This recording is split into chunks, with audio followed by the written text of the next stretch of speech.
Hi hello everyone, ಎಲ್ಲರೂ ಹೇಗಿದ್ದೀರಾ? ಚೆನ್ನಾಗಿದ್ದೀರಾ ಅಲ್ವಾ? Welcome to Hegde's corner.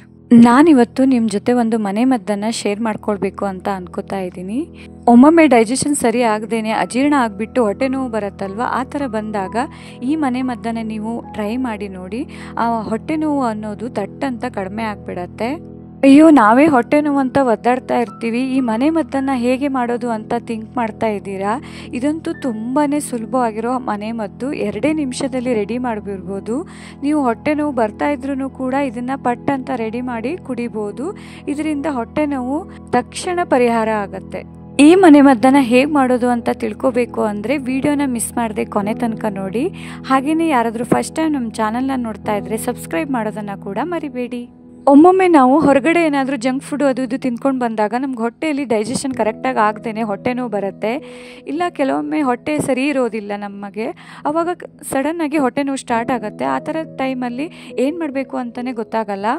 ಅಂಥ ಟೈಮಲ್ಲಿ ಈ ಥರ ಮಾಡಿ ಕುಡಿಯೋದ್ರಿಂದ ಹೊಟ್ಟೆ ನೋವು ಕೂಡ ಕಡಿಮೆ ಆಗುತ್ತೆ, ಜೊತೆಗೆ ನಮ್ಮ ಡೈಜೆಷನ್ ಕರೆಕ್ಟಾಗಿ ಆಗಿ ಹೊಟ್ಟೆ ಕೂಡ ಸರಿಯಾಗತ್ತೆ. ಇದನ್ನು ಹೇಗೆ ಮಾಡೋದು ಅಂತ ನೋಡೋಣ ಬನ್ನಿ. ಮೊದಲಿಗೆ ನಾನಿಲ್ಲಿ 1 ಕಪ್ ಆಗುವಷ್ಟು ಮೊಸರನ್ನು ತೊಗೊಂಡಿದ್ದೀನಿ. ಮೊಸರಂತೂ ನಮ್ಮ ಬಾಡಿಗೆ ತುಂಬಾ ಒಳ್ಳೆಯದಲ್ವ. ಇದರಲ್ಲಿ ಪ್ರೋಬಯೋಟಿಕ್ಸ್ ಇರೋದ್ರಿಂದ ಇದು ಡೈಜೆಷನ್ಗೆ ತುಂಬಾ ಹೆಲ್ಪ್ ಮಾಡುತ್ತೆ. ಸೊ ಡೈಲಿ ನಾವು ಸ್ವಲ್ಪ ಮೊಸರನ್ನು ತಗೊಳ್ಳೋದ್ರಿಂದ ನಮ್ಮ ಡೈಜೆಷನ್ನು ಕರೆಕ್ಟಾಗಿ ಆಗ್ತಾ ಇರುತ್ತೆ. ಸೊ ಈ ಮನೆ ಮದ್ದಿಗೆ ನಾನು ಮೇಯ್ನಾಗಿ ಮೊಸರನ್ನೇ ಯೂಸ್ ಮಾಡ್ತಾ ಇದ್ದೀನಿ. ಹಾಗೆಯೇ ನಾನಿಲ್ಲಿ ಇಂಗನ್ನು ತೊಗೊಂಡಿದ್ದೀನಿ. ಇಂಗು ಅಂದರೆ ಅಸಫೋಡಿಯಾ ಗೊತ್ತಲ್ವಾ?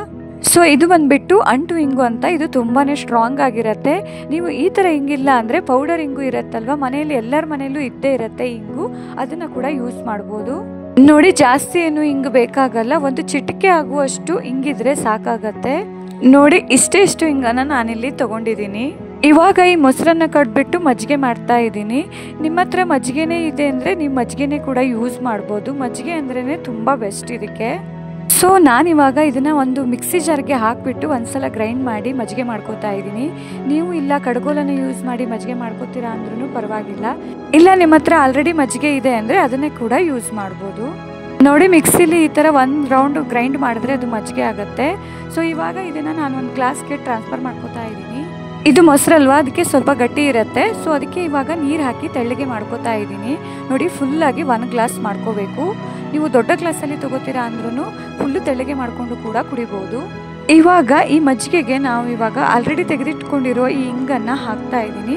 ನೋಡಿ, ಒಂದು ಸ್ವಲ್ಪ ಅಂದರೆ 1 ಚಿಟಿಕೆ ಆಗುವಷ್ಟು ಹಿಂಗೆ ಹಾಕಿದ್ರೆ ಸಾಕಾಗತ್ತೆ, ಜಾಸ್ತಿ ಹಾಕಕ್ಕೆ ಹೋಗಬೇಡಿ, ಅದು ತುಂಬ ಘಾಟಿರುತ್ತೆ ಅಲ್ವಾ. ಅದಕ್ಕೆ 1 ಚಿಟಿಕೆ ಆಗುವಷ್ಟು ಇಂಗನ್ನು ಮಾತ್ರ ಹಾಕಿ ಆ ಥರ ಹಾಕಿಬಿಟ್ಟು ಚೆನ್ನಾಗಿ ಮಿಕ್ಸ್ ಮಾಡಿ 2 ನಿಮಿಷ ಮಿಕ್ಸ್ ಮಾಡಬೇಕು. ಇಲ್ಲಾಂದರೆ ಅದು ಇಂಗು ಮೆಲ್ಟ್ ಆಗಲ್ಲ. ಪೌಡರ್ ಹಿಂಗಾಗಿದ್ದರೆ ಈಸಿಯಾಗಿ ಮೆಲ್ಟ್ ಆಗುತ್ತೆ. ನೋಡಿದ್ರೆ ಎಷ್ಟು ಬೇಗ ರೆಡಿ ಆಯಿತು ಈ ಮನೆ ಮದ್ದು ಅಂತ. ಸೊ ಈ ಇಂಗು ಮತ್ತು ಮಜ್ಜಿಗೆಯ ಮಿಶ್ರಣನ ನೀವು ಆ ಥರ ರೆಡಿ ಮಾಡಿಬಿಟ್ಟು ಹಾಗೇ ಕುಡಿಬೇಕು. ಫುಲ್ಲು 1 ಗ್ಲಾಸು ಕುಡಿಬೇಕು. ನೀವು ಜಾಸ್ತಿ ಎಷ್ಟು ಮಜ್ಜಿಗೆ ಮತ್ತು ನೀರನ್ನು ತಗೋತಿರುವ ಅಷ್ಟು ಬೇಗ ಕಡಿಮೆ ಆಗುತ್ತೆ ಈ ಹೊಟ್ಟೆ ನೋವು. ನೀವು ಹೊಟ್ಟೆ ನೋವು ಬಂದಿದ ತಕ್ಷಣ ಈ ಥರ ಮಾಡಿ ಕುಡಿಯೋದ್ರಿಂದ ಇಂಡೈಜೆಷನ್ ಎಲ್ಲ ಕಡಿಮೆ ಆಗಿ ಹೊಟ್ಟೆ ನೋವು ಕೂಡ ಪಟ್ಟಂತ ಮಾಯ ಆಗಿಬಿಡತ್ತೆ. ಹಾಗೆ ಒಂದು ವಿಷಯ, ಇಂಗನ್ನು ಜಾಸ್ತಿ ಯೂಸ್ ಮಾಡೋಕ್ಕೆ ಹೋಗಬೇಡಿ. ನಾನು ಹೇಳಿದ್ದೀನಿ ಅಲ್ವಾ, 1 ಚಿಟಿಕೆ ಆಗುವಷ್ಟು ಮಾತ್ರ ಇಂಗನ್ನು ಹಾಕಬೇಕು. ಸ್ವಲ್ಪನೇ ಇಂಗು ತಗೊಳ್ಳೋದ್ರಿಂದ ಅದು ಗ್ಯಾಸ್ ಪ್ರಾಬ್ಲಮ್ಮು, ಡೈಜೆಷನನ್ನು ಕರೆಕ್ಟ್ ಮಾಡುತ್ತೆ. ಬಟ್ ಜಾಸ್ತಿ ತಿಂದರೆ ಕೂಡ ಹೆಲ್ತ್ಗೆ ಒಳ್ಳೆಯದಲ್ಲ. ಈ ಮನೆ ಮದ್ದನ್ನು ನೀವು ಕೂಡ ಒಮ್ಮೆ ಟ್ರೈ ಮಾಡಿ ನೋಡಿ. ಹಾಗೆಯೇ ನಿಮ್ಮ ಫ್ಯಾಮಿಲಿ ಮತ್ತು ಫ್ರೆಂಡ್ಸ್ ಜೊತೆಗೆ ಕೂಡ ಶೇರ್ ಮಾಡಿ. ವಿಡಿಯೋ ನಿಮಗೆ ಇಷ್ಟ ಆದರೆ ವಿಡಿಯೋನ ಲೈಕ್ ಮಾಡಿ, ಶೇರ್ ಮಾಡಿ ಮತ್ತು ಸಬ್ಸ್ಕ್ರೈಬ್ ಮಾಡಿ. Thank you for watching the video. Okay, bye.